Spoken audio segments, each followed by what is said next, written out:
दोस्तों, रामायण में जितना महत्व राम का है उतना ही महत्व रावण का भी है। रावण लंका का वह महान सम्राट था जिसने लंका में सैकड़ों साल तक राज किया था, लेकिन उसकी एक गलती ने उसके साथ साथ उसके पूरे लंका का विध्वंस कर दिया। ये तो आप सभी जानते हैं कि रावण का वध माता सीता की वजह से हुआ था। माता सीता के अलावा रावण के जीवन में उसकी पत्नी मंदोदरी का भी एक अहम रोल था। सीता हरण के बाद मंदोदरी ने अपने पति यानी रावण को नीति विरुद्ध कार्य को करने से कई बार रोका था। मंदोदरी ने रावण को माता सीता को भगवान श्री राम को सम्मान पूर्वक लौटाने का भी सुझाव दिया था, लेकिन हठी रावण ने मंदोदरी की एक ना सुनी और फिर जो परिणाम हुआ वह सब आपके सामने है। दोस्तों, यह तो आप जानते ही हैं कि रावण का वध माता सीता की वजह से हुआ था, लेकिन क्या आप जानते हैं कि रावण के वध के पीछे माता सीता के अलावा भी कई स्त्रियों का हाथ था? क्या आप रावण की जिंदगी में शामिल उन महिलाओं के बारे में जानते हैं जिनका रावण के सर्वनाश में योगदान रहा? दोस्तों, इन सभी सवालों का जवाब जानने के लिए बने रहिए आज की हमारी वीडियो के साथ अंत तक, क्योंकि आज की वीडियो में हम आपको रावण से जुड़े कई रहस्य से पर्दा उठाएंगे जिसे शायद ही आपने पहले कभी सुना होगा। तो चलिए बिना समय गंवाए आज की वीडियो को स्टार्ट करते हैं। रावण, दुनिया में इस नाम का दूसरा कोई व्यक्ति नहीं है। राम तो बहुत मिल जाएंगे लेकिन रावण नहीं। रावण तो सिर्फ रावण ही है। रावण को लोग दशानन भी कहते हैं। वजह थी रावण के 10 सर। वैसे क्या सचमुच 10 सर थे? इसका जवाब तो शायद ही किसी के पास हो। जहां कुछ विद्वान मानते हैं कि रावण के 10 सर नहीं थे, किंतु रावण एक मायावी व्यक्ति था। वह अपनी माया के द्वारा 10 सिर होने का भ्रम पैदा कर देता था, इसी कारण लोग उसे दशानन कहते थे। तो वहीं कुछ विद्वानों के अनुसार रावण 6 दर्शन और 4 वेदों का ज्ञाता था, इसलिए उसे दसकंठी भी कहा जाता था। दसकंठी कहे जाने के कारण प्रचलन में उसके 10 सर मान लिए गए। दोस्तों, रावण की पत्नियों के बारे में बात की जाए तो कहा जाता है कि रावण की 2 पत्नियां थीं, मंदोदरी और धन्यमालिनी, जिसमें से मंदोदरी रावण की पहली पत्नी थी और धन्यमालिनी रावण की दूसरी पत्नी का नाम था। लेकिन कहीं कहीं आपको रावण की तीसरी पत्नी का जिक्र देखने को भी मिल जाएगा, हालांकि उसका नाम अज्ञात है। कहा जाता है कि रावण ने खुद उसकी हत्या कर दी थी। रावण और मंदोदरी। दोस्तों, मायासुर की कन्या मंदोदरी रावण की मुख्य रानी थी। कहा जाता है कि रावण ने मंदोदरी को यह वचन दिया था कि केवल मंदोदरी ही उनकी मुख्य पत्नी और लंका की महारानी होंगी। प्रचलित कथा के अनुसार एक बार रावण मायासुर से मिलने के लिए मंडोर पहुंचा था, जहां उसकी नजर मंदोदरी पर पड़ी। रावण मंदोदरी की सुंदरता पर इतना ज्यादा मोहित हो गया कि उसने मायासुर के सामने मंदोदरी के साथ विवाह का प्रस्ताव रखा। कहा जाता है कि रावण और मंदोदरी की कुंडली का मिलान हुआ तब स्थितियां ठीक नहीं थी, लेकिन रावण के प्रताप को देखकर मायासुर उसे मना नहीं कर पाया। मंदोदरी भी रावण से विवाह नहीं करना चाहती थी, लेकिन पिता के वचन की लाज रखने के लिए मंदोदरी ने रावण से विवाह के लिए हामी भर दी, जिसके बाद दोनों का विवाह संपन्न हुआ। कुछ मान्यताओं के मुताबिक भगवान शिव के वरदान के कारण मंदोदरी का विवाह रावण से हुआ था। दरअसल मंदोदरी ने भगवान शंकर से वरदान मांगा था कि उनका पति धरती पर सबसे विद्वान और शक्तिशाली हो। ऐसे में रावण उस समय धरती का सबसे विद्वान और शक्तिशाली पुरुष था। दोस्तों, मंदोदरी के नाम को लेकर भी लोगों के बीच काफी मतभेद हैं। जहां कुछ लोगों का कहना है कि मंदोदरी का जन्म स्थान मध्य प्रदेश के मंदसौर में हुआ था, जिस वजह से उसका नाम मंदोदरी पड़ा, तो वहीं कुछ का कहना है कि मंदोदरी राजस्थान के जोधपुर के निकट मंडोर की थी। दोस्तों, रावण को मंदोदरी से मेघनाथ और अक्षय कुमार नामक 2 पुत्र थे, जबकि अतिकाय, त्रिशरा, नरांतक और देवांतक नामक पुत्र धन्यमालिनी से हुए थे।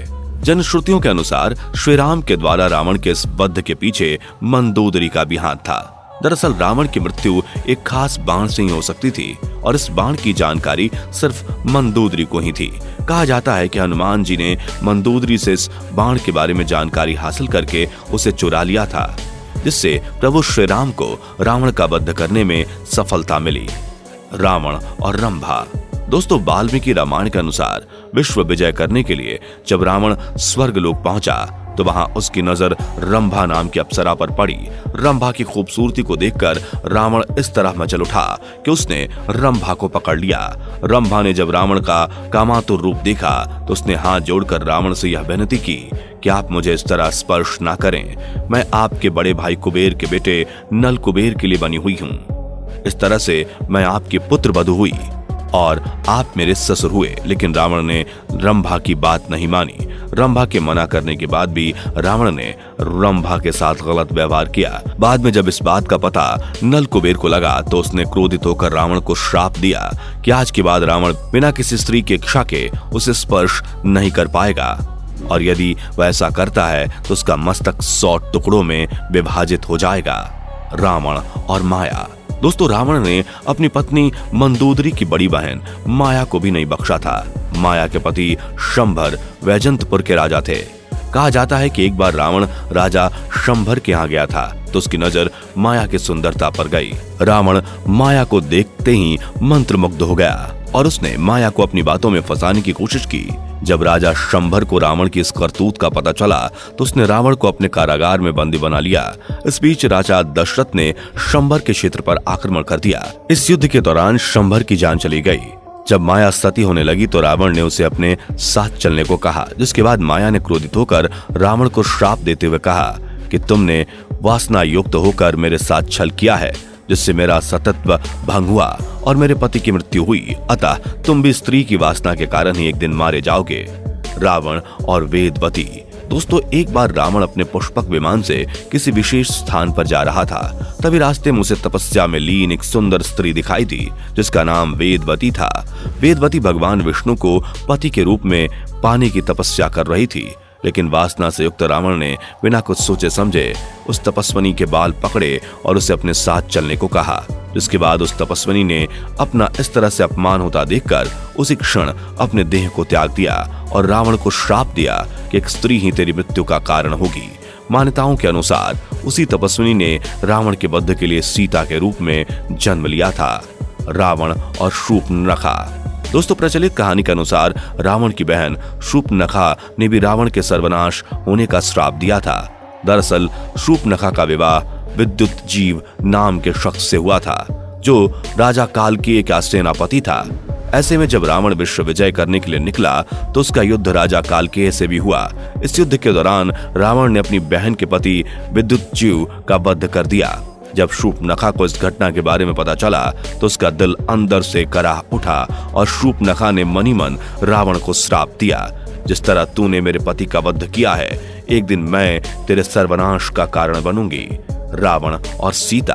दोस्तों, रावण की मृत्यु में उसके जीवन की सभी महिलाओं में सबसे प्रसिद्ध माता सीता का भी बहुत बड़ा योगदान रहा। वह सीता ही थी जिसके लिए श्री राम ने रावण का वध किया। सीता ना होती तो आज रावण को कोई नहीं जानता।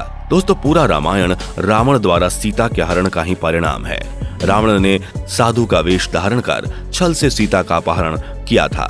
वह माता सीता को लेकर अपने साथ लंका तो गया था, लेकिन वह चाहकर भी उन्हें अपने साथ अपने महल में नहीं ले जा सका और उन्हें अशोक वाटिका में भेज दिया, क्योंकि जैसा कि हमने आपको पहले ही बताया था कि रावण को उसके बड़े भाई कुबेर के बेटे नल कुबेर ने श्राप दिया था कि अगर वह बिना किसी स्त्री की इच्छा के उसे स्पर्श करता है तो उसका मस्तक 100 टुकड़ों में बट जाएगा। इसी श्राप की वजह से रावण कभी भी माता सीता को छू ना सका। कथाओं के मुताबिक रावण ने सीता को विवाह प्रस्ताव भी दिया था, जिसे माता सीता ने यह कहते हुए अस्वीकार कर दिया था कि सूर्य और किरणों की तरह राम और सीता अविभाज्य हैं। दोस्तों, कहा जाता है कि रावण का अभिमान ही उसकी मृत्यु का बड़ा कारण था। रावण ने विश्व विजेता बनने के लिए भगवान ब्रह्मा को प्रसन्न करने के लिए कठिन तपस्या की थी। रावण की तपस्या से प्रसन्न होकर भगवान ब्रह्मा ने जब रावण को वरदान मांगने को कहा तो रावण ने अपनी शक्तियों के अभिमान में भगवान ब्रह्मा जी से यह वरदान मांगा कि उसका वध वानर मनुष्य के अलावा कोई न कर सके। दरअसल इस वर को मांगते समय रावण को लगा होगा कि जिस रावण से देवता भी डरते हैं, उस रावण का भला वानर और मानव जैसे तुच्छ प्राणी भला क्या ही बिगाड़ लेंगे।